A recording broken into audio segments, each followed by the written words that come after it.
Here we have Saccharina latissima, which used to be called Laminaria saccharina, and it's well known as sugar kelp, and it's got such an interesting texture and appearance, and we know it's one of the large brown kelps found at the subtidal level, but this one just happens to be growing from a rock pool at the mid-shore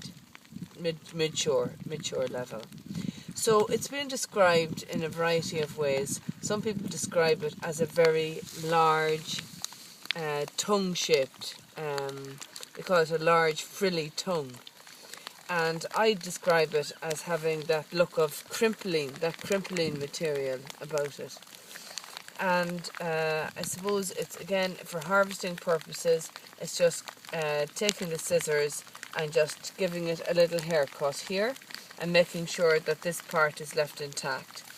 We can see, if we look closely here at the holdfast and we look at the short stipe, so it's attached firmly just underneath this rock. It has a short stipe, and again, just to describe this very large, frilly, tongue-like frond.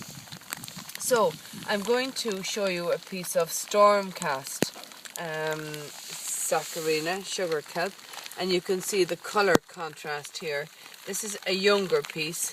It's a much lighter yellow colour, and you can see it's just been ripped off by the storms during just the last storm. People say to me, why am I so careful about harvesting?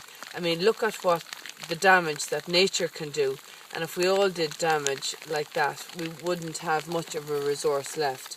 I mean, nothing we can do about the forces of nature and the power of nature, but as humans we have a responsibility to harvest in a sustainable way. I'm also going to show you another storm cast piece that was just thrown up for a look at here by coincidence. This is one that we don't use as for culinary purposes. It's polyschides, and I just want to show it to you because it has a flat stipe. So one thing with a flat stipe we certainly don't use in Ireland, and we can see that we could get mixed up a little bit here with the fronds. But just keep an eye out for the flat stipe and you won't go wrong.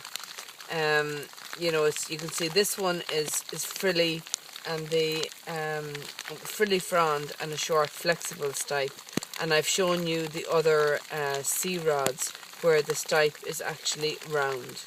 But this one has a very unusual holdfast as well. You can see it's quite a clumpy holdfast. It has a twist in it, and it's a flat stipe. So we're not using this one.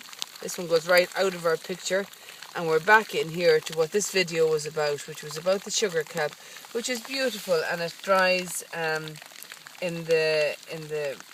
when you dry it, it will actually have a sugar type mannitol that will be a white powder on it. And traditionally people hung it up as the poor man's weather barometer. So very interesting, very lovely, one of our brown kelps.